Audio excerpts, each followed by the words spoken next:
Hello, everyone. Thank you for attending the the Jefferson East first quarterly community meeting for 2025. Come on in and we will get started very soon. I am Sabrina Underwood. I am the Senior Marketing and Communications and Events Manager for Jefferson East. And I will be your host this evening along with our lovely panel who you see talking through these screens. Hi, Frank. Happy New Year. Gwen, Kevin, thank you for joining. I see Myrtle. Hey, Myrtle. And Sana. Hey, Sana. Hi, Lynn. Glad you could make it. We'll be getting started here soon.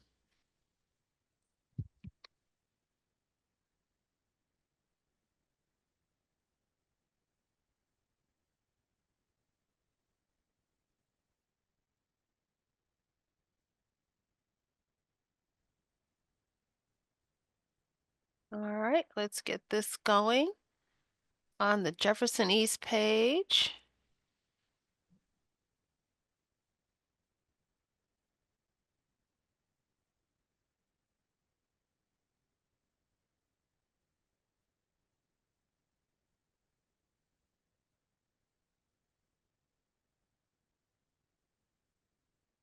Okay, let's go on ahead.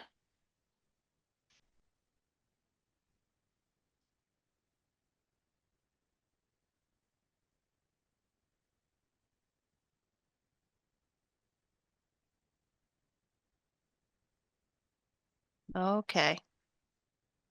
6:03, we'll give her 2 more minutes to allow people to come in, and then we'll get started.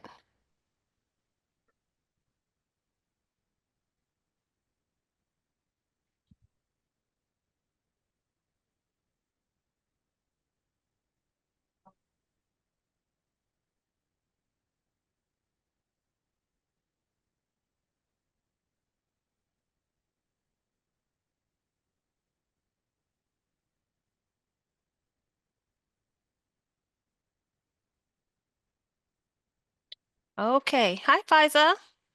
Hi, Sabrina. Okay. Well, we'll go on ahead and get started. We have quite a few people who have joined us, so we'll respect your time and get moving. Okay. Now, again, Sabrina Underwood, your Senior Marketing Communication and Events Manager here at Jefferson East. Thank you again for coming. This is our very first corridor-wide community meeting that we're hosting. Josh will get a little bit more into our pivot and, why we're doing it this way now. But never fear, Jeff Chalmers, neighbors and friends. You're still a very big part of all of this, and so we're going to continue on with where we've left off and how we're continuing as it relates to the corridor down there. So let's get going. Again, how to participate. You're watching us here live Zoom, but you'll also be able to visit the Jefferson East Inc. Facebook page should you miss today's meeting to catch up as well, and you can watch it there as also. You'll see on your page or in your Zoom account, you can ask questions through the Q&A box during the presentations. You can also raise your hand during the Q&A session. And again, the webinar is being recorded and live streaming on Facebook. Now, to recap our last meeting that we held in October, as you may recall, we're doing these quarterly now. We used to do them monthly, and now we're doing them quarterly. We went over JEI team updates, project development updates. Miss Rebecca Labov of the City of Detroit Housing and Revitalization Department, she also came on and did a great presentation. We had Q&A and also announcements. Hey, Sabrina, can And you, for tonight's, I'm sorry. Sabrina, I'm sorry, Sabrina, it's Josh. Can you start the PowerPoint so people can see the presentation? Oh, geez. Can't see it? No. Okay. Sorry about that. There we go. Can you see it now? Ah, the joy of technology. Okay, so visuals help when you're hearing me talk. So Miss Nya Marshall is going to be speaking tonight. She is the owner of Ivy Kitchen and Cocktails on East Jefferson. Well, she's also the proprietor of 14628 East Jefferson Ave, which is the former Norma G's restaurant location. So she's going to be coming on this evening to give you an update about the new restaurant that she's bringing to Jeff Chalmers. Mr. Brandon Hodges of Tribe Development is here to also share some really, really great news, some new developments that he's going to be over. Our JEI team will be on to talk about program and service updates. Our CEO, Josh Elling, will also be discussing some project updates. We're also going to have a Q&A session and then announcements at the end. And I'm going to bring on Josh to take over for you. Thank you, Sabrina. Good evening, everyone. Couple quick things. As Sabrina mentioned, and if I could grab control from you, Sabrina. Yeah, can you get it? There we go. Yeah. Okay. Couple of quick things is that we are actually it's not moving yet, Sabrina. If you just want to go to the next slide. Mm-hmm. Oh, there we go. I think I have it. So, historically, we've used these sessions to highlight the work of the Jefferson Chalmers master planning process. However, Jefferson East, even though we were founded in Jefferson Chalmers back in 2013, we expanded down the entire East Jefferson corridor to deliver a range of public safety, small business, and housing stabilization and support services. So going forward, we're going to be sort of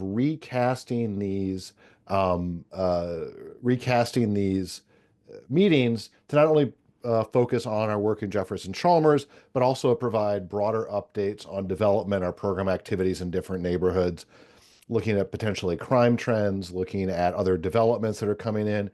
And this really hit home for me a couple of weeks ago. I get a lot of requests from developers from across the corridor looking for support from Jefferson East. So we wanted to provide a forum, much like we did with individuals developing within Jefferson Chalmers, for them to come together, meet the community, and present their ideas, and that will help inform which projects we lend our support to. So we're still kind of evolving this, but we will be looking a little bit more expansively and looking to highlight work in all of these different neighborhoods as well. Now, sort of going forward, if I get Sabrina, I don't have control yet, I don't think. Okay. There we go. One of the big things that we wanted to highlight, and this will get into a little bit later in our work, is we're really looking how Jefferson East in the upcoming year with our range of programs can look to bolster middle-class neighborhoods. The slide that you're seeing here, this is from Detroit Future Cities middle-class neighborhood study that came out about a couple months ago. The light purple there, the lilac color, are neighborhoods that were near middle-class status. The dark purple are neighborhoods that actually have average income levels in middle class level. If you'll notice if we go to the next slide, Mm-hmm. the only neighborhood that kind of moved into middle class across the entire city was the Jefferson Chalmers neighborhood. So we're really starting to look at our sort of history of programmatic activities in Jefferson Chalmers do seem to be having a positive impact. And how can we project this work throughout the East Jefferson corridor to sort of support sort of middle class growth in our neighborhoods? But that being said, if we could go to the next slide. I'll talk about that a little bit more later, but I want to introduce quickly Nya Marshall, who, as you know, is busily building out the interior of 14628 East Jefferson for the launch of her new restaurant, which many of you have heard about in these meetings before. We wanted to give Nya just a quick chance here to give an update on what's going to be happening and the timeline at the 14628 location. So Nya, please take it away. Thank you, Josh, and Happy New Year, everyone. It's good to actually be back here chatting with an update, with some great and positive news on going forward. As everybody knows, I'm Nya Marshall. I own Ivy Kitchen and Cocktails, and I am the owner of 14628 East Jefferson Restaurant that's coming. I'm not revealing the name yet. I know I've gotten a lot of questions and inquiries at Ivy about what's the name going to be, that kind of thing. And it's not to keep people waiting with anticipation. It's simply because it's not finalized yet. So it's simply that's the reason why. But I will tell you this, I have some great news. The build out is pretty much done. The sign is ordered. Well, will be on order by the end of the week. That's when the naming will commence. We are in the process of actually finalizing the menu now, and the cocktail and the bar menu. What's holding us up? I'll give everybody a chance to ask the question that's what people want to know. When is it opening? When is it opening? Is I'm just waiting to get on the calendar for the MLCC. The liquor license I have is in escrow, and they are short on investigators, which investigators have to come out and vet the place and go through it in order to give me my final approval. Obviously, I've been approved before because I have two other licenses, and this is the third one. And so just waiting for that to commence. Once that's done, what I plan to do is start to host small, soft tasting openings, which we'll do a raffle on the site. Antidote's site is up, the website, the social media. It's all under the Ivy page. You can see it all there. And what I'm planning to do is host a series of small tastings for the community at large, to have them come out and see the space. It is different from what Lester had. We elevated the interiors a little bit, just to bring more of a casual upscale dining to the community, but not so much where it's not approachable. So the menu, the food, you might want to ask, what is that about? So it's an elevated menu with multicultural menu. So it's a huge focus on Spanish and Mediterranean dishes that we're bringing to the community, with also some very common dishes that you know every single day. So we want to introduce you to some new things that we find exciting, and also some things that you're very familiar with. And so that's what the tastings will introduce you to. I'm expecting that to occur probably in the next couple weeks, actually, to start the tasting so that we can get open. Hopefully within the next 4 weeks, we'll have our license finalized and be good to go. I think that's all I have for you right now. No, thank you, Nya. You know, Nya and I had a really good meeting with the Primitive Baptist Church several months ago.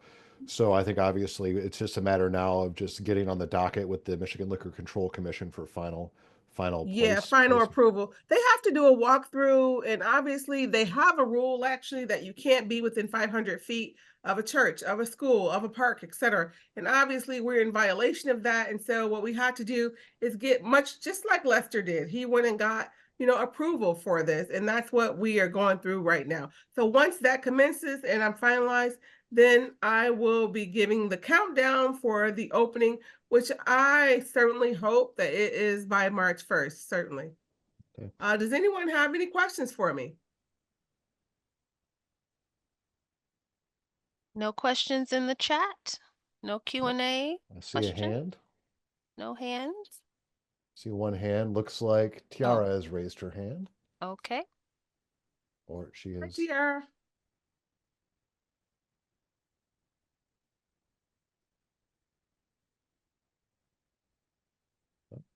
I guess she put her She hand says down. it's an error. Oh, okay. So We do have a couple questions. I can lead this discussion. Tiara, thank you so much for letting us know that that was an error. I appreciate that. But Sinai, I hope I pronounced it properly. Will Ivy Kitchen still be open? Yes, Ivy Kitchen is my flagship restaurant. My hope is that in 30 years, it's still going to be there. So yes, it will remain open. I have another question. Miss Lynn Matheson, vegetarian friendly beyond a salad. Yes, we will be vegetarian friendly. Just like Ivy, we have several vegetarian and vegan dishes on that menu. We will have several on this menu in each and every category. We actually have one of our chef consultants is Ed Brumfield out of Brooklyn, New York. He's been the consultant, menu development consultant on this project with me. And he is East African, and that is a very a cuisine that he knows very well. So that's why I said I will be bringing you a lot of items that you're very familiar with. And then we're going to try and introduce some new items to the community that we hope that you'll enjoy like we do as well. Um, Eleanor, I believe it is. Community lady, the price of cocktails. Price points have not yet been determined yet because we are still undergoing the menu development process. But I expect the price of the cocktails to range between $10 and $16. That is the estimated price that I can give you right now. Delivery. In terms of delivery, Sanai, thank you for that question, by the way. We will be using third-party delivery apps such as DoorDash, Grubhub, and Uber Eats. That'll be our main source of delivery for the new restaurant. Ms. Matheson, back to you again. Yay, and thank you so much. Oh, yay, thank you so much. Thank you. All right. Nya, So actually, everyone that asked questions in this chat right here, if you could message me on the Ivy Instagram or Facebook, because I'd love to invite you guys to one of the private tasting sessions so that you can get us a quick sneak peek of what the interiors look like, what kind of food we're going to be serving, and also the prices. So you'll get some type of answers. You'll be visually able to see the answers to your questions. A little bit more about the interior. I'll go back there.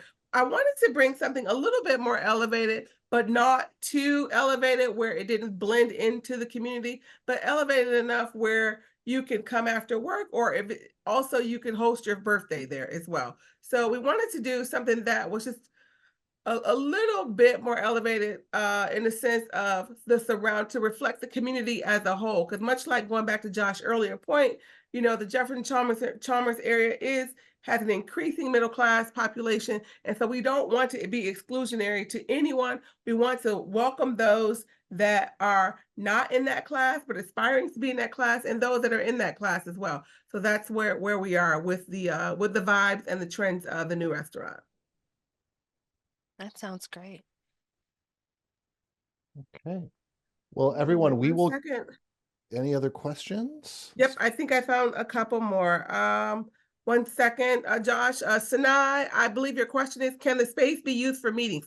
So yes, so actually one of the bigger changes that we made is we actually created a small private dining area in the space now. So even though the space is in the restaurant as a whole, we have been able to privatize that space so that it can be used for meetings, for small events and birthdays, baby showers, bridal showers, etc., community meetings, community events, etc., that are food focused. So yes, we do have a space for that, and I believe it seats up to 24 people as it stands right now.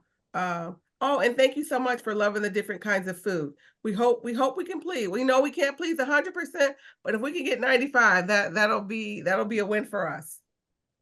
And I want to thank everybody for their questions. I know this process is taking a little bit longer than we all expected it to take. Thanks for your patience. Certainly taking much longer than I thought it would take as well. So I do appreciate everyone's patience. And again, if everyone who asked those questions could send me a private message on the Ivy page, I'd appreciate it, because I'd love to invite you down for the tasting and a sneak peek of the interiors. And Nya, we'll work with you as you know if you want to help get some more folks out to private tastings and whatnot. And I just wanted to thank you for your continued work to bring this space back to life. So we're really looking forward to it and everything as well too. So, well, that being said, we'll work to keep people posted on the getting close to an opening date here. But of course, if you Yeah. want to go taste some great food, just go right down the street to Ivy Kitchen there. And visit Miss Nya Marshall down there and stuff too. So Nya, anything else before we let you go? No, I just want to thank everyone for their patience and their interest in what we're doing. I do humbly and graciously appreciate everyone's patience and their participation in the process. Thank you, Nya. I really appreciate it, and we'll be in touch. So, Thank you. all right. All right. So, our next presenter, Mr. Brandon Hodges. Uh, Josh, I'll allow you to do the honors of Yeah, introducing him, and Brandon, I'm going to give you the control. Thank you, Sabrina. For those of you who have been around the table with us for all these years, you're no stranger to Mr. Hodges. As you know, Brandon, a long career in development.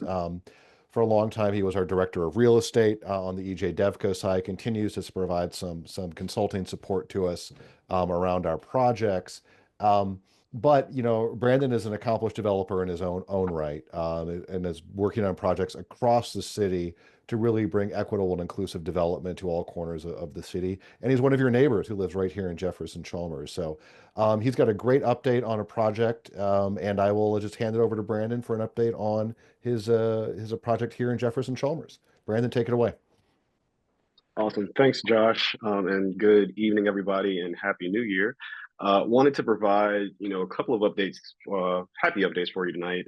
It's been a while since I presented the project that we're going to be discussing, but wanted to kind of give you guys a background about tribe development. As Josh mentioned, I used to be the real estate director for EJ Devco, and so I've got a lot of baptism by fire in terms of the historic corridor, Jefferson Chalmers. My wife, daughter, and I live in the neighborhood, so this neighborhood is a passion for me. It's great to be able to do the work where you live, and so we do a ton of work across the city in different capacities. So we are a developer and consultant. So we have a roster of different nonprofit, individual, and organizational clients that we provide fee development services for and consulting services for. So if you have a building that you need to activate, if you have a piece of land that you want to think about building on, we can kind of come in and from soup to nuts kind of guide people through what that real estate development process looks like and do so in a kind of equitable and educational way.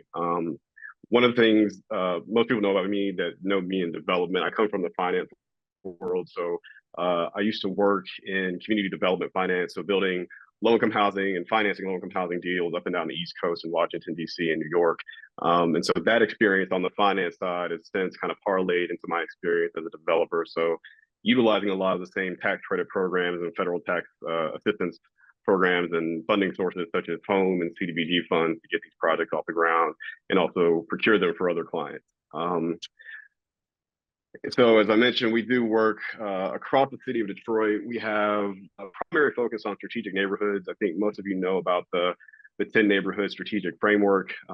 These neighborhoods are really interesting to us because they do come with a little bit of subsidy from Invest Detroit and the city of Detroit. And so we are obviously active in Jefferson Chalmers. Our first deal is breaking ground in February in East Inglis Village. We're also working on a project that's going to close this year in the Live 6 area in Bagley with a couple of partners. And we're also active in Woodbridge, Porttown, and Brush Park. So have a pretty good geographic range. So we see a lot of themes across the city, which we hope just a lot of shared learnings that we're learning about the city as we get into the project we're going to talk about. So I think the last time I was in front of you guys, this was just an idea. And so the life cycle of a tax credit low income housing deal is way too long. Admittedly, it takes on a lot of different turns and twists, and you're always chasing subsidy and funding, and it's a competitive process. But I'm happy to announce tonight that we were successful in landing the primary funding tool to build this project. So we were, I think at the time, applying to the state housing authority for the tax credit or that would facilitate getting this project built. And that's the lion's share of our funding source, right? So it's tax credit equity that comes into the deal from the federal government, and then we get a little bit of debt. We have some funding from the city that we've procured, and we also were awarded $1 million grant from the Federal Home Loan Bank of Indianapolis, and we just found that out in late November. So we are well on our way to having a fully funded project. We're looking forward to breaking ground later this year. So again, this is going to be at 13041 East Jefferson. Many of you know it because it's right in between the bombed out Hotel Savern building and the old CVS that closed recently, so between Lenox and Dickerson. So really, our goal was to really try to add some vibrancy to that area. We know that there's, a good amount of activity across the street at the Riverbend Plaza. A lot of good momentum happening on the single family side. A lot of the repair work is happening throughout the neighborhood that Josh and team are shepherding. But we really thought that there was a unique opportunity to build and bring new quality, affordable housing to the neighborhood. And this would be one of the first low-income housing tax credit projects to break ground in some time. This is around a $20 million development. It will have 52 units. Most of those units will be 2 bedrooms. So we have 3 one-bedroom units, 46 2-bedroom units and 3-bedroom units. So we steered away from studios. We know there's a little bit of a negative sentiment to building too small spaces. We wanted to accommodate families and just different multi-generational opportunities for folks in the city. The range of square footage is going to be from 650 to right around 1,200 square feet. And one of the things we were really proud of and happy about is that we were able to kind of go as low as actually 30 to 60% AMI, but we tagged on an additional 5% subsidy discount on the lowest income units. And so we're right around 25% of AMI. So we have a really healthy range of rents that are going to be available to residents of the city, people that are looking to maybe move from a house to downsize, people that are looking to not maintain, a luxury grandiose home anymore, and folks that are actually moving from other parts of the region. So we think that we have a really unique product that we can offer to the market. The other thing that we're really proud about is we wanted to be able to offer a bit of a different flair to the project in terms of some of the partnerships that we can bring to the table. So we were really intentional about, thinking about how do we want to enhance families, provide services. And so we're partnering with COTS, which is the Coalition of Temporary Shelter. They will provide basically behavioral health, physical health examinations, dental care work for families. It's an opt-in program. You don't have to do it, but we think it's a really interesting and great way of just building community and building some of the services that we know people are going to need on a daily basis. And we also have a pretty innovative program and partnership that we are bringing to the property. My neighbor and really good friend runs a program called Black Girl Magic. It's all about STEM and education for Black women, but she does it for all youth. And so we thought that how can we be more relevant as a developer to just making our communities more holistic for our youth, because they typically get lost in the shuffle when we have these development conversations. So having these kind of STEM programs and kind of tutoring opportunities, we think can really set our property apart. And so we're really proud that we're able to form those partnerships and relationships. And again, this is just a little bit more detail on the overview of the project. We are going through, and I think most of we are in our property specifically is a 500-year floodplain. I know everybody is very well aware of the flooding issues that happen in Jefferson Chalmers. We're actually building the building about 12 to 16 inches above grade just to accommodate that flooding consideration. We're going through a pretty extensive environmental review process right now with the city of Detroit, partly just because we want to understand all the alternatives that we have around that flood and stormwater management consideration. But we're also mandated to do it because of the federal funding that we're taking from HUD. So that's probably a good 4-month process, and we're kind of right in the middle of it. But basically, we have to do all these alternative analysis around how we have decided to build on the site. And so we think that we're going to probably get out of that process and then probably by April. But that's probably the longer lead item that would basically allow us to capture the federal funding and then close on our financing later in the summer, early fall. The property will have a community room, a computer lab. It'll have a fitness center. The property will be ADA accessible. I did mention we're going to have a robust stormwater management system, just given the flooding that's going to happen, and a lot of that will be accommodated in the parking lot. And then we are pursuing LEED status. So we are very cognizant of our climate reality. We are trying to be good stewards of the environment. So sustainability was really at the forefront of this project when we started it. I'm partnered with a group called CHN Housing Partners. Some of you may know them. They run the Detroit Housing Network and provide support to that program throughout the city of Detroit. They do a ton of work on the single family rehab side, and this is just another opportunity for them to grow in the city of Detroit. They also have another low-income housing tax credit project in the old Redford neighborhood called Orchard Village. That's just now finishing up construction. So you can kind of see one of their projects in person if you want to. But we're really excited and really happy that, Josh has been a great thought partner. And JEI is also going to, offer home buying counseling and resources to the tenancy as well. So we think it's a really great opportunity to kind of just have a really, holistic approach to not only housing development, but people development. That's something that we are extremely sensitive to in the work that we do at Tribe. And I think one other unique opportunity, and we haven't fully figured out how to do this yet, is we've been calling the project Jefferson Avenue because it's just our default. We think it'll be a really interesting opportunity to offer the naming up to the community. And I've done this on other projects, but effectively we want Jefferson Chalmers residents to have an opinion about how this thing lives forever. So we are going to think about a fairly intentional engagement strategy to surface some of those themes and ideas and what this property could mean to you. And you'll hear more about that in the coming months. So again, really appreciative of the support. We did have people that wrote letters of support that have sat on tax abatement calls and zoning hearings. And so all the community input and feedback has been really critical to get us to this point, and we're forever grateful. So thanks again. Brandon, thank you so much. And I think, one of the things that's really critical for us as we work to revitalize the corridor is to boost residential density. Because without having residents in the corridor, we don't have people that frequent our restaurants and our stores. But what I really want to call this project out for is the deep levels of affordability. I think all of us know that we really need to be down below 60% AMI to really provide quality housing opportunities for working class and middle class residents. And so I just wanted to applaud Brandon for the 30 to 60% AMI. That's really tough to do in this development environment. But Brandon, I know that I always get goofed up on AMI. What are the rents going to be on some of these units? I know that's what a lot of folks are asking. Yeah, so the lowest rent will be $450. The highest rent for a 3 bed that's right at 60% is a little over 1,600. Okay. All right. Yeah. So pretty healthy range. Yeah. So, all right. So we will keep you posted. Just kind of looking in the chat here if there are any other questions. Um, so anyway, yeah, thanks for the kind word, Lynn. Yeah, I think Brandon's doing a great job on getting that parcel developed.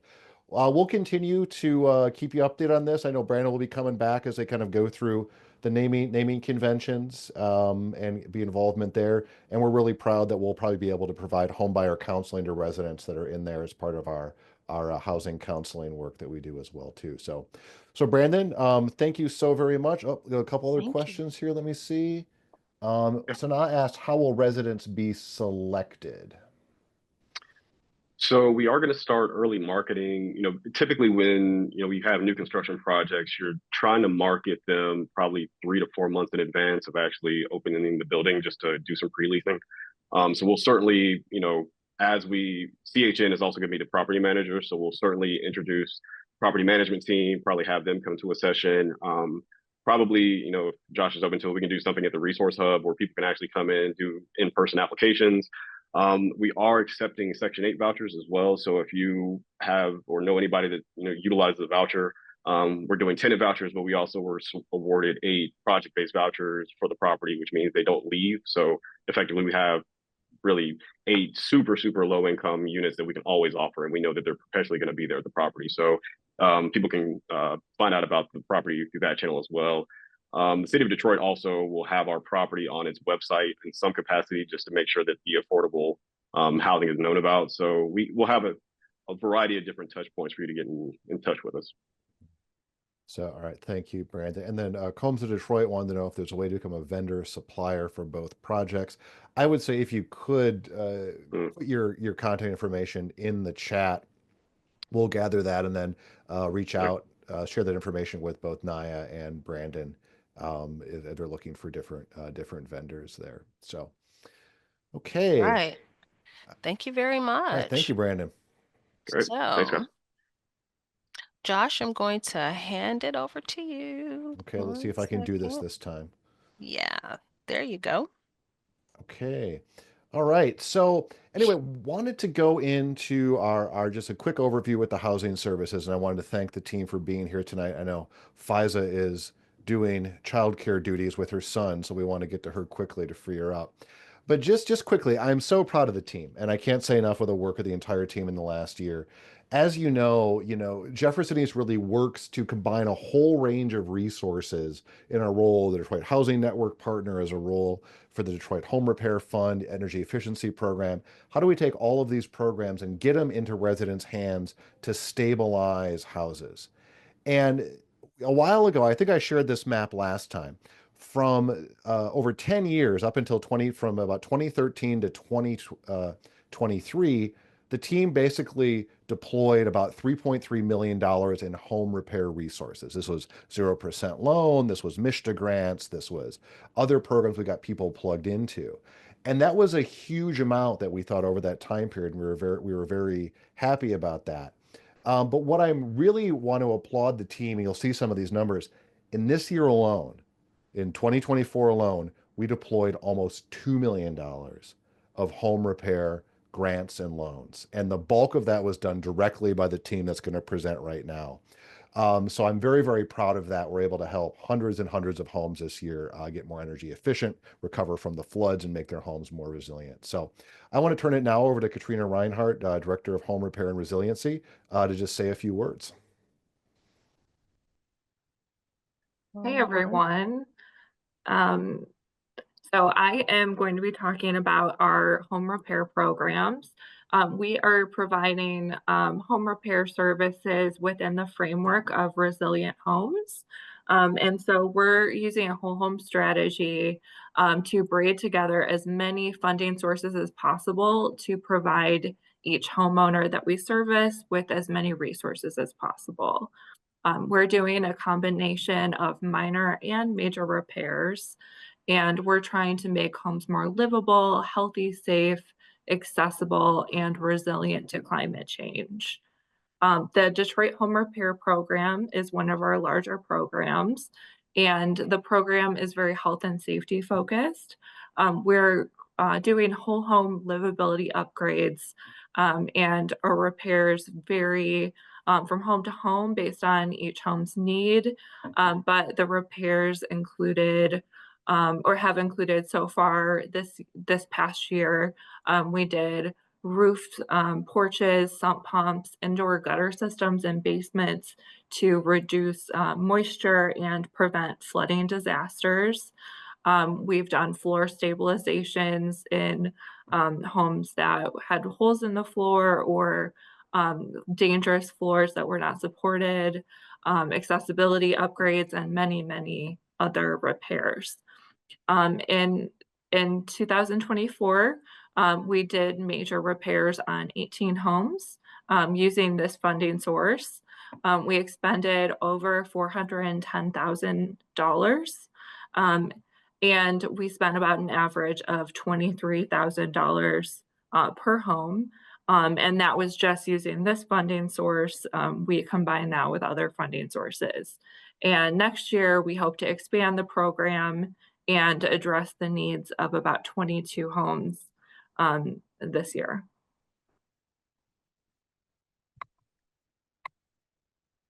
And so we also have a couple of additional funding sources, or we did this past year. Those were a couple of MISHA programs through the state. They were called MISH and NEP.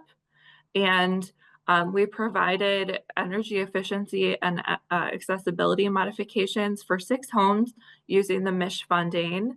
We spent $137,000, and it made major upgrades to homes. We installed ramps, updated porches. The energy efficiency upgrades included like roofs, gutter systems, windows, those kind of things. And we also had additional funding sources, which was the Neighborhood Enhancement Program, NEP. And using that funding, we provided roofs for 2 households, and we spent $50,000.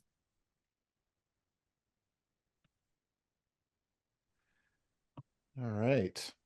So thank you, Katrina. I just wanted to point out the Mish to Mish program was really a very happy with that program in that we were able to tackle some really big accessibility issues for some of your neighbors, individuals that were not able to get out of their homes. We worked on one of your neighbors' homes where one of the residents was in a wheelchair and there was no ramp and there was no way to get this individual out if there were to be an emergency.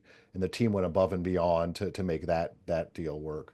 The other thing using the Michigan NEP dollars, a lot of these larger homes that we deal with have very expensive roofs. And so they were able to get some very complicated work done. So I just really want to applaud Katrina and the team for tackling some of those very complicated homes in our neighborhoods and deploying that money. I'd now like to introduce, if I could, Faiza Saddah. Faiza is our Senior Manager of Weatherization and Energy Efficiency Programs. Faiza is over our deployment of EEA funds, as well as working on some other specialized home repair programs looking at decarbonization and energy efficiency. So, Faiza, if we could turn it over to you. Before we go, Fiza, I can move your slides for you. Let me know when you want to go. Yep, go ahead. You can start showing them. I don't see them yet. Yeah.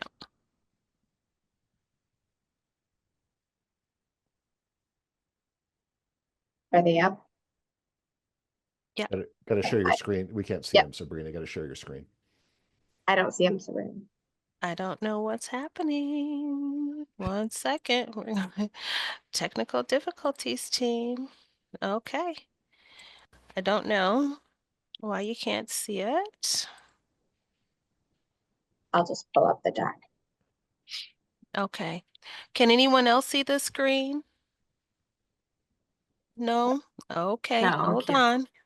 on. Okay. How about now? There we go. Okay. Okay.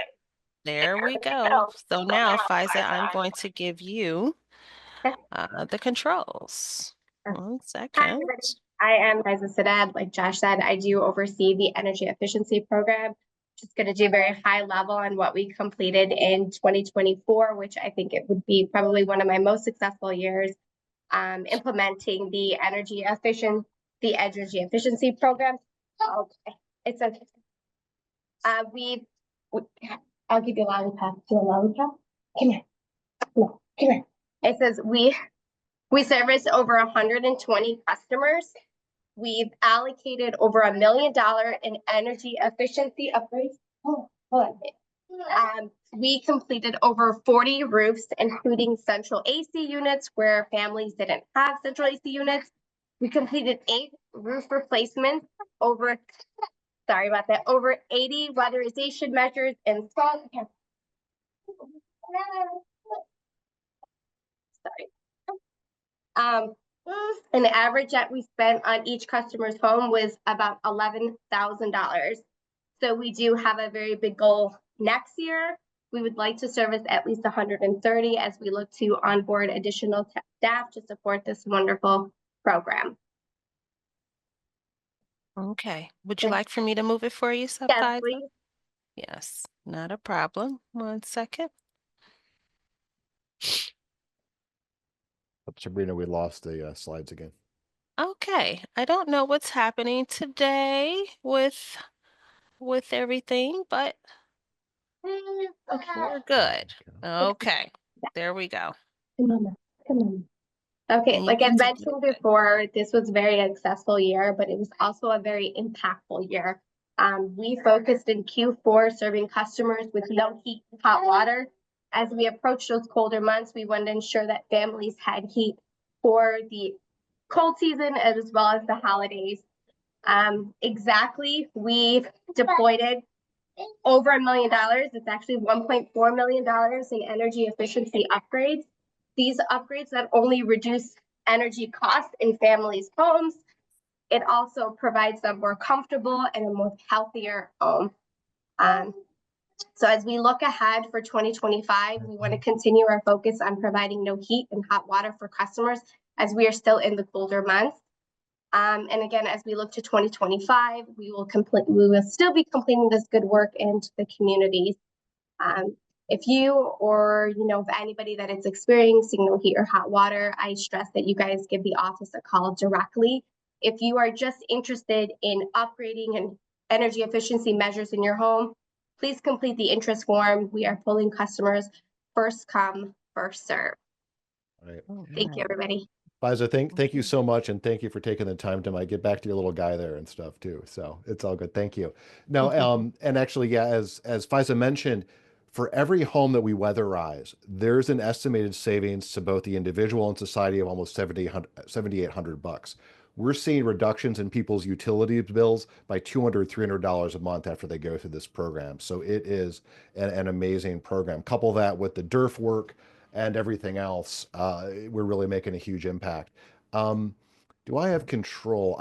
For those of you who want to get on we are working through a waiting list. If you go to our website, jeffersoneast.org, you can click on the housing services and you will be able to input your information on the wait list. Or of course, you can contact our neighborhood resource hub and give them a call and there. I want to quickly touch upon, and I know there were a couple of questions I'll hop back to in a moment, some of our other work. Elizabeth Hunter, your neighbor there in Jefferson Chalmers, is our HUD Housing Counseling Manager. Um, she had another great year last year, and we basically had had 605 housing counseling sessions with individuals. The model we try to do here at Jefferson East is not only to simply do home repair, but also provide other supportive services to make sure that residents can stay in their homes. We helped 282 homeowners complete the property tax exemption form or apply for the 0% loan program or also get enrolled into all of our other programs. We also provided home buyer workshops for 503 participants. So a huge number of folks went through our home buyer classes that we were offering on a every other month basis. Um, we also this program worked to link people into other repair programs that we don't administer directly. Like we got $175,000 in senior home repair programs that we help people apply for. And also we deployed $371,000 in repairs that we helped residents apply for the 0% home improvement loan. So even if perhaps you don't qualify for one of our different home repair programs, people can always apply for the 0% home repair loan program through us as well too, or get plugged into other resources. So very, very excited about this. Um, the big thing we're doing right now is the Hope property tax exemption. So you can come on in, you can schedule an appointment with Elizabeth or Jacqueline Richmond on our team to get plugged into the Hope property tax exemption. And I do have to stress for those that qualify, this is a key component in that many of the home repair programs require you to have the Hope property tax exemption. But the nice thing is if you come down to the neighborhood resource hub, we can get you plugged into the property tax exemption and then get you into varying home repair programs. Um, a lot of great things. You get to the 0% home repair improvement loan. You do a free credit report. You get financial counseling. And if you move into the home repair pipeline, you get a whole home inspection report. Um, Briefly now, I want to hand it over to Danielle Taylor Basemore, who is, uh, Danny has got a unique and evolving role here. She oversees our public safety as well as our clean teams, as well as a lot of our small business support. So Danny, why don't let you take it away?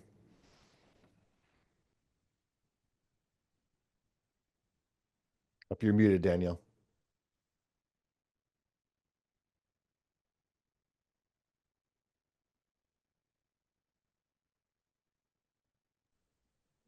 Hi, can everyone hear me now? Okay, perfect. Alrighty. Well, I will get right into it. As I said, I have an ever-evolving role here. So if you ever need anything, if you have any questions about the services and programs that I run, just shoot me a call or text. And oh, it is not letting me go. I can run them for you, Danny, if you'd like. Won't let me control it. Okay, perfect. So first up, just want to go over some safety data, just give everyone like an overview of what happened over the past year.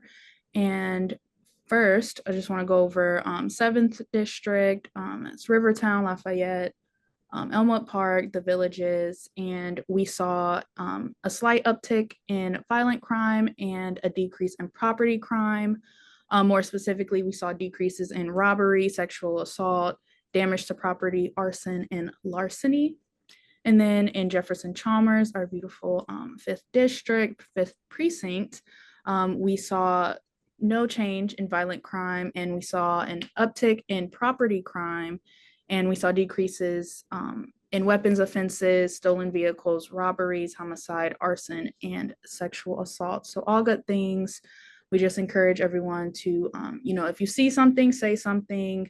And if you need to reach out to anyone, feel free to reach out to me, your local station. Yeah. Can you go to the next slide?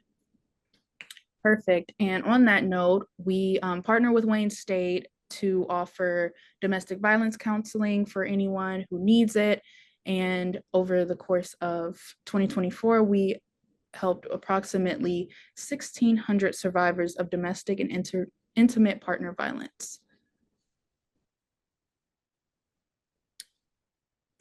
Perfect. And then also we have our JEI Clean Ambassador program, which we partner with Downtown Detroit Partnership with. And if you're ever on Jefferson and you just see all the trash cans with our branding on it, that's us. Feel free to throw some trash in there. And so far we have removed approximately 1.1 tons of trash and debris from Jefferson.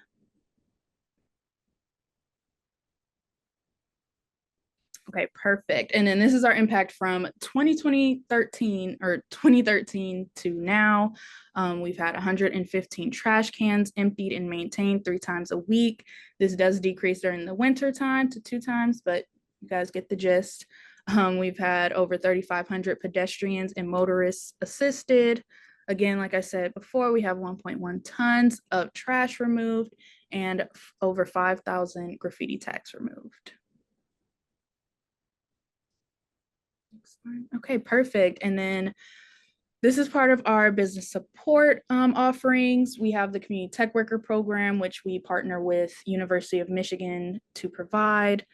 Of course, we have 329 businesses served as of today. And we offer brand development, cybersecurity, domain acquisition, really anything you can think of tech-wise, you can call us for.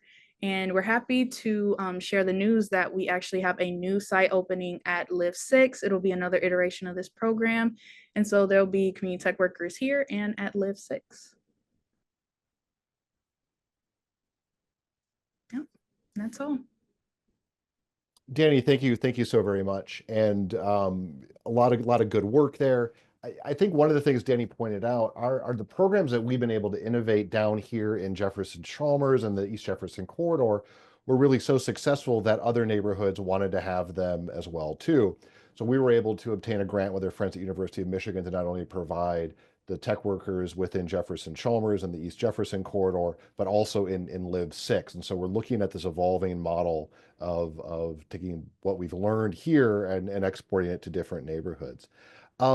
I wanted to sort of quickly just go over the upcoming year, in that what we're looking for in terms of our goals for JEI in 2025. And as I said at the beginning, how can we bolster middle-class neighborhoods that are growing, that are vibrant, and that are inclusive, and that really can sort of lead the way in supporting folks in home ownership, in economic development, in neighborhood services. So I think you saw our housing program has been going gangbusters. We still know it's a huge need. But we're going to be continuing expanding our housing services. We are hopefully going to be able to deploy additional funds from DT's energy efficiency program.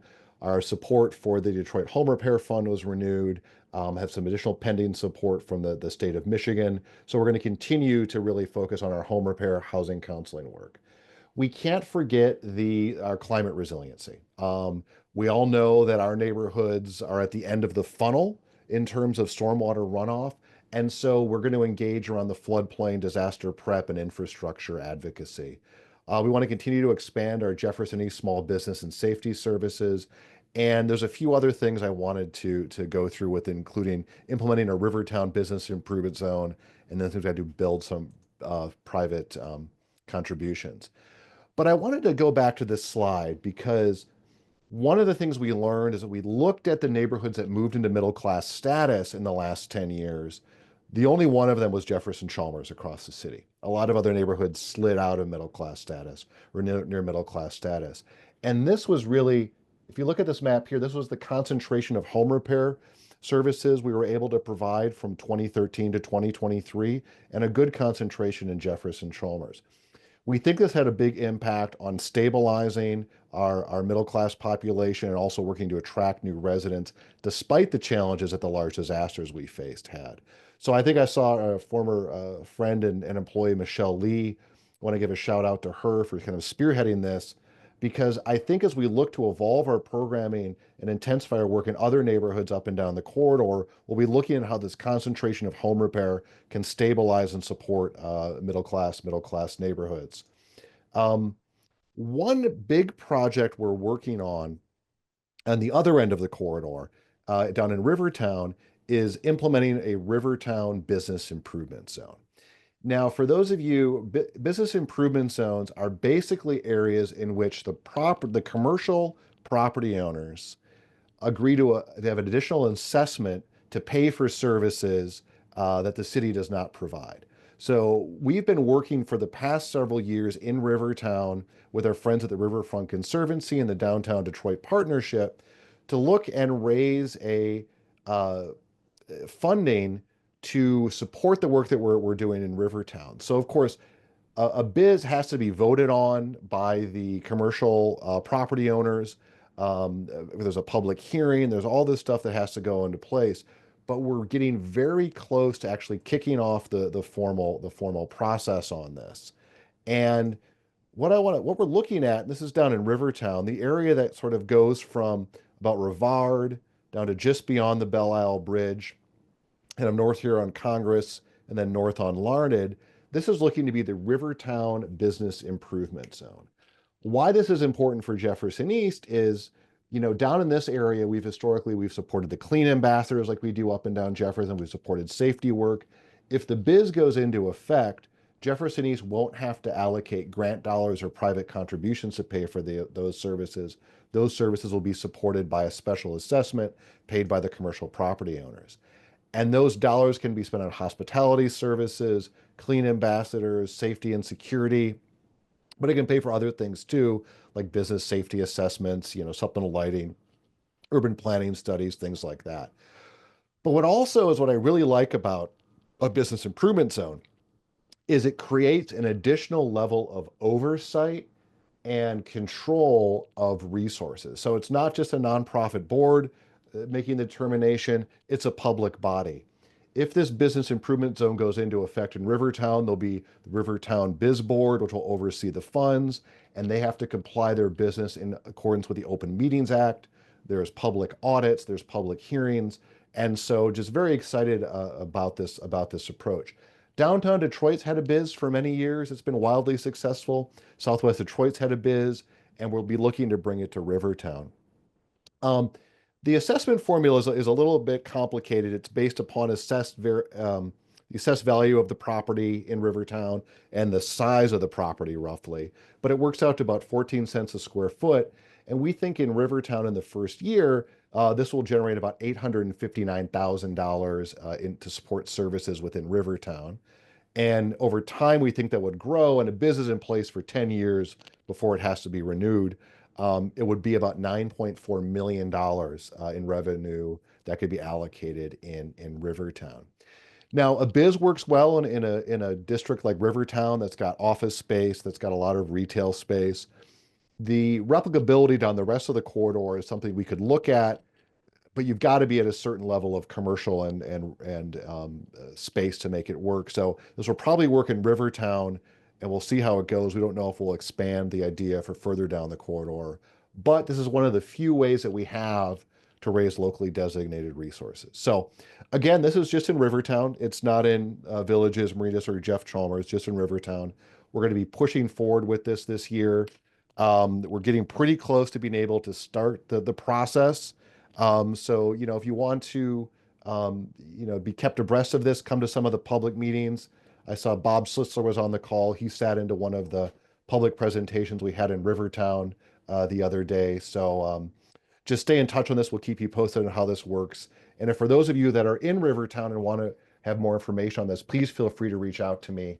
I'll love to chat with you in more detail. But for the rest of Corridor, this is important because we need to find ways to continue to raise private resources to support our work. We had a really good run the last several years with federal money. However, given the change of administration, that federal spigot is going to be tightening. And so while the biz might solve some of our problems, we're going to need ways to find other dollars. For those of you in Jeff Chalmers, we are going to continue to focus on the sewer system and the floodplain. We got a little bit of money this year to work with our friends at the University of Michigan to convene residents to look at sort of the climate models, how they will impact the floodplain, to start to vet some of the proposals, to make recommendations on other proposals. For those of you that were with us last time, I pointed out the fundamental flaw in the city's program was that if you closed all the canals, but you didn't solve the discharge from Fox Creek backwater gates during high emergencies or rain emergencies, you could have an emergency discharge of storm sewer, race down Fox Creek, hit the dam system, back up, and flood the neighborhood with partially treated sewage and stormwater.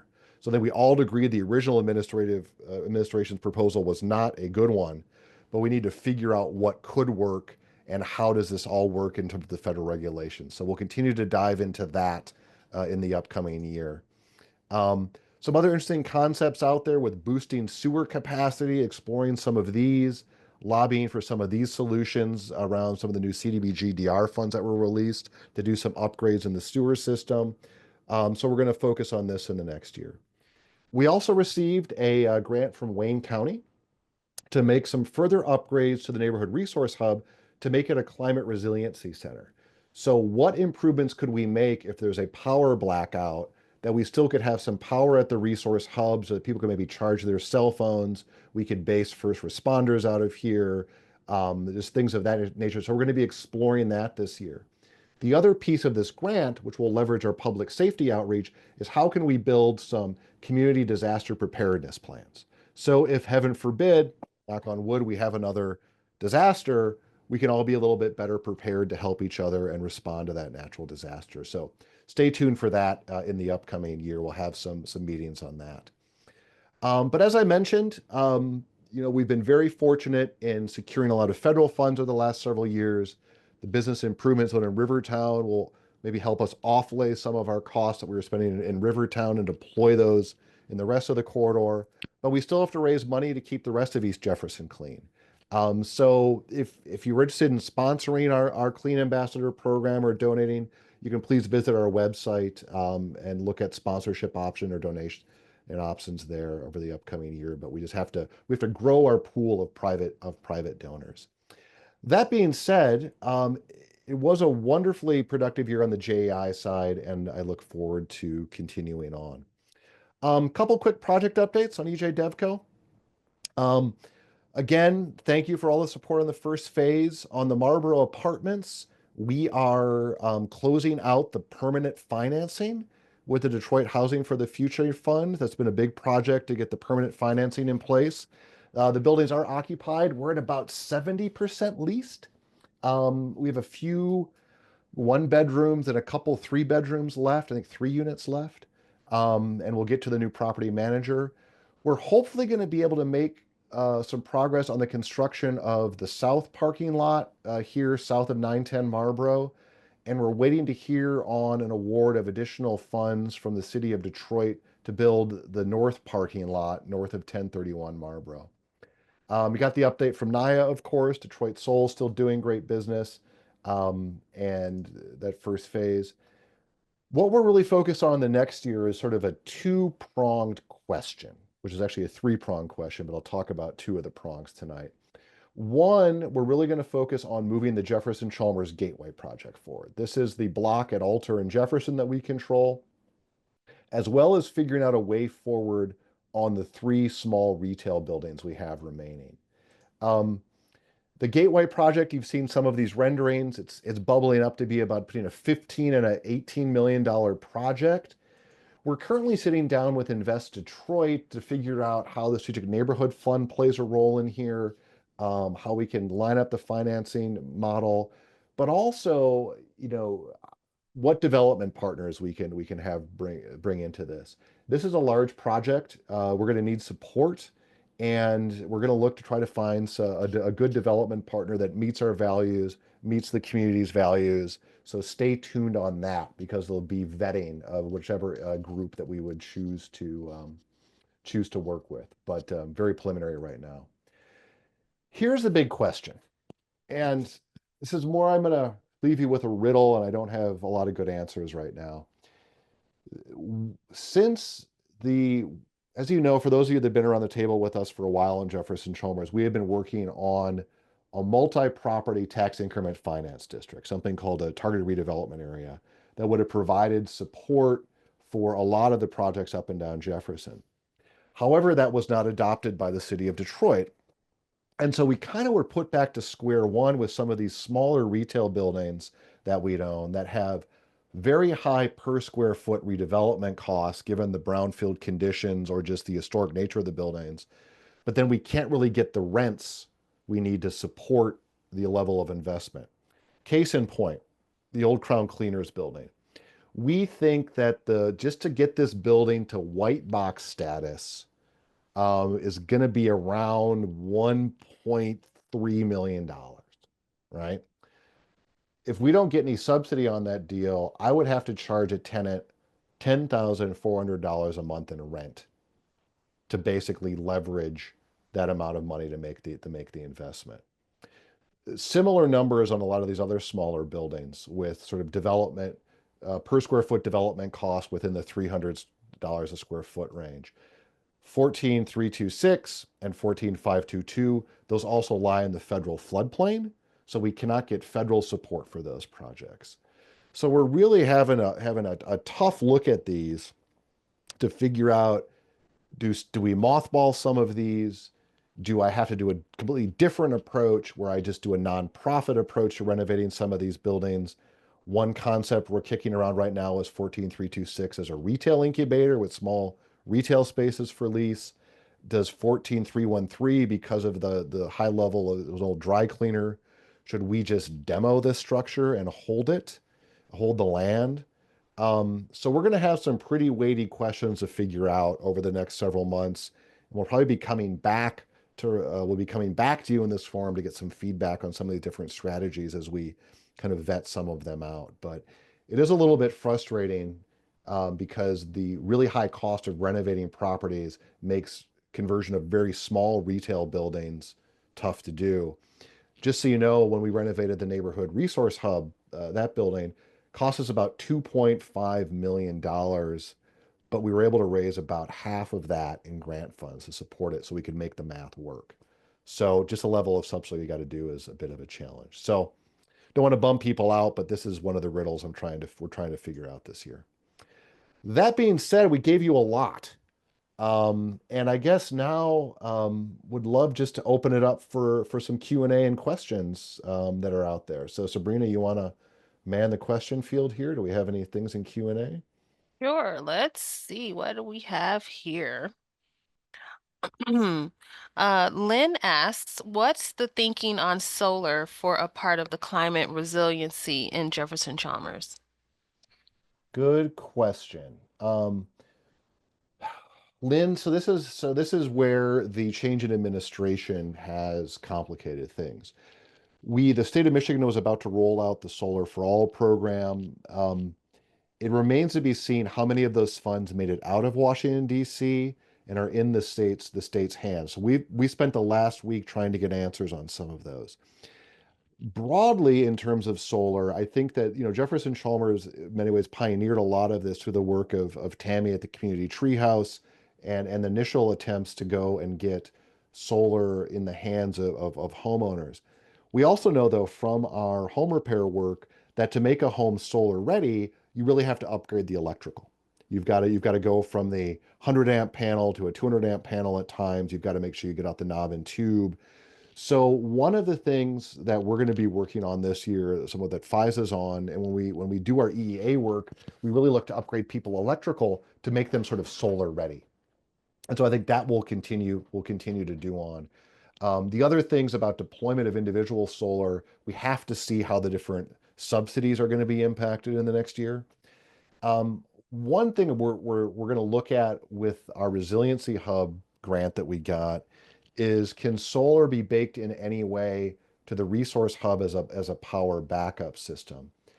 Part of the challenge that we run into when we've modeled some of this out is that it's good for some interim power, but if we want to be able to, say, run air conditioning during a blackout, we really can't generate enough power with solar on a limited rooftop, even with battery backup. So we've got to look at some of these different ways that we can use solar, but still also be able to respond to emergencies. So that is, there's a lot there, Lynn. But I think that from generally on the housing perspective, can we upgrade electrical? Can we make roofs stable? And then we'll try to see what type of subsidy there is for rooftop solar. But if I had my way, we'd have rooftop solar on every single house in every single neighborhood that we serve. But I won't get on my soapbox too much today. We have someone who has asked for a status of the Vanity Ballroom.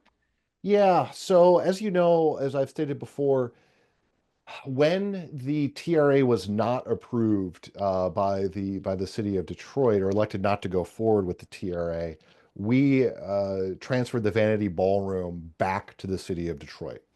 The Vanity Ballroom was, when we did our estimates on the renovation of the ballroom, it was, at least going to be $12 million project, anywhere with maybe a $7 million gap. And we made the decision at the time that given the tremendous need for home repair, the desire for a library to be reopened, a lot of other community interest, that I couldn't stomach the idea of raising funds to plug a $7 million gap in the Vanity Ballroom when so many people needed roofs and furnaces. So we shifted our focus to housing, and then we extended it back to the city. I'm awaiting an update right now on the Vanity. The city of Detroit was going to be issuing a request for proposals on it. I'll get an update, and maybe by the next time I'll have the city give an update on where it stands with the Vanity Ballroom. So I wish I knew more, but I don't have an update beyond that right now.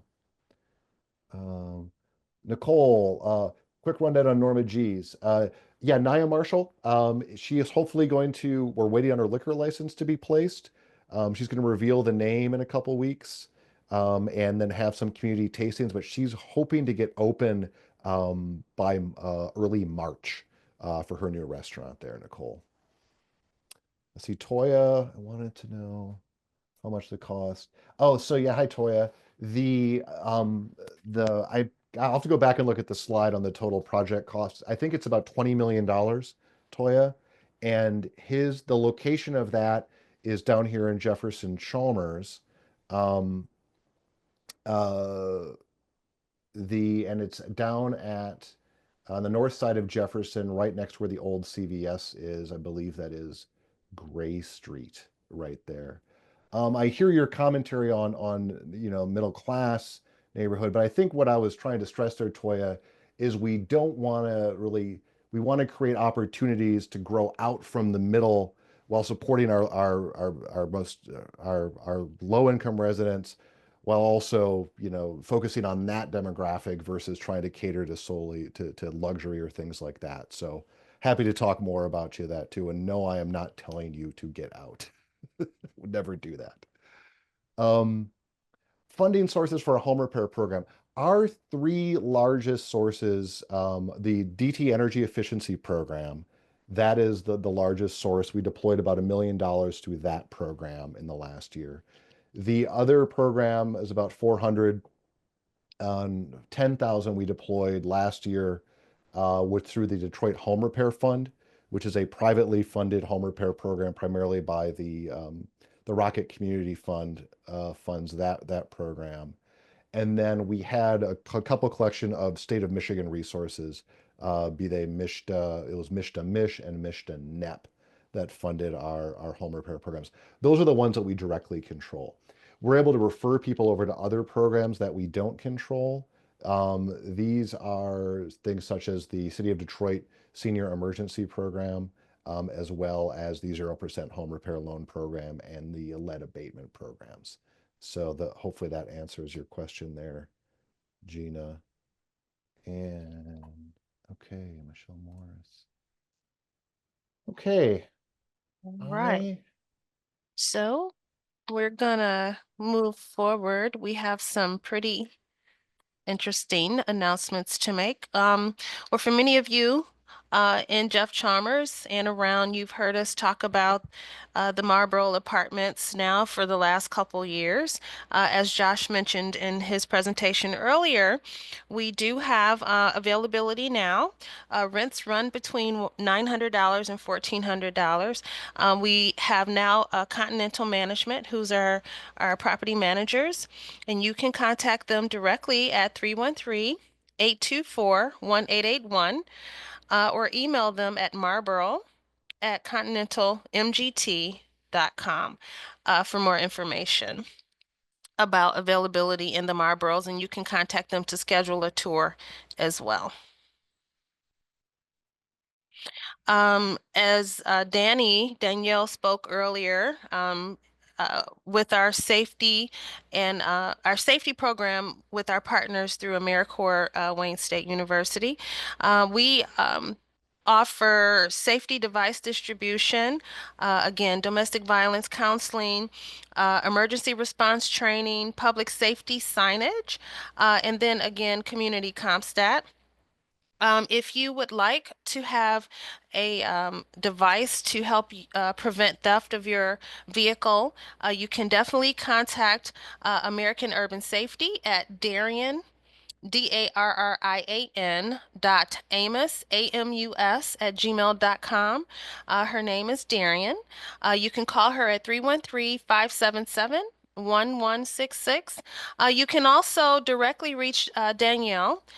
She may be able to offer some direct support as well. We do have a couple items around in the office that we could help with as far as car clubs and things like that. And Danielle's contact again is D Taylor, Taylor, hyphen Basemore, Basemore at jeffersoneast.org. And again, these are some of the devices that we're able to support with. And again, our partners with AmeriCorps Urban Safety, they offer not only car clubs, but VIN etching services to help deter theft. They have a variety of devices, deadbolt locks, things like that, for free, that could help you to keep your home safe as well. Save the date. Once a month, we hold community CompStat meetings along with the 5th Precinct commanders and officers who come down to connect with the community. Our next one is Tuesday, February 18th from 1 p.m. to 2:30 p.m. in person at Hope Community Church, right there on East Jefferson Avenue. And for the 7th Precinct, it's online only now, well, for now. And the next one is Friday, February 28th, it's 11 a.m. to 12 p.m. And we have our home ownership workshop. The next one will be Wednesday, March the 12th. And that is held and taught by Elizabeth Hunter, our senior HUD housing counselor, counseling manager. And those are held the second Wednesday well, we're going quarterly now of the month. And that is going to be online via Zoom only from 4 p.m. to 8:30 p.m. You can visit jeffersoneast.org/events to keep abreast of not only all of our homeownership workshops, but all of the events that we have. In our housing counseling department, we have quite a few really, really important and really cool workshops, such as for budgeting. We have an estate planning workshop as well coming up. Elizabeth's really on top of that. And so, and with this one, which is really good, completion of this course, you have to be there from top to bottom, beginning to end. You can get your certification of completion, your certificate of completion, which makes you eligible for many down payment assistance programs toward your home. And again, visit us at jeffersoneast.org to get not only this information that I shared with you, but to be able to do a deep dive to learn a lot more about our programs and services and the team, our history, so on and so forth. We're a pretty great bunch over here. dig on in and sign up for our newsletter to stay abreast and get firsthand knowledge and announcements that's coming from us and our team. And Okay. that's it for us today. Any Thank you. questions? Yeah, thank you, Sabrina. Any final questions? See a note about a desire for a coffee house and a bakery. No more Coney Islands. So, all right. So folks, we'll get the date out for the next one of these. And look for some other updates as Nya gets closer to opening. And we will, if anything special bubbles up that we need input on, we will reach out. But I just wanted to say once again, thank you to all of you for sticking with us and attending and the feedback. You know where to find us there at either a location in the neighborhood resource hub or a location in Rivertown. And we will work to keep everyone up to date on what is going on. So, Lynn, thank you for those kind words. So, that being said, Well, actually, I can share our next meeting. You'll see signage, everything will be coming out. Is going to be Monday, April the 21st. Our meetings are now quarterly. We will, if something really important comes up and we have to get in front of the community or something really important that we want to share, we'll have a one-off. But count on them to happen quarterly now. And again, the next one is Monday, April the 21st. Same time, same place, 6 p.m. to 7:30. okay. Thank you, Sabrina. Sure. Okay, I've got to go make sure my son does his studies for his math quiz right now as well too. So I think Okay, I'm heading everybody. out. Thank you So so much for coming. good night. Thanks, everybody. Have a good night.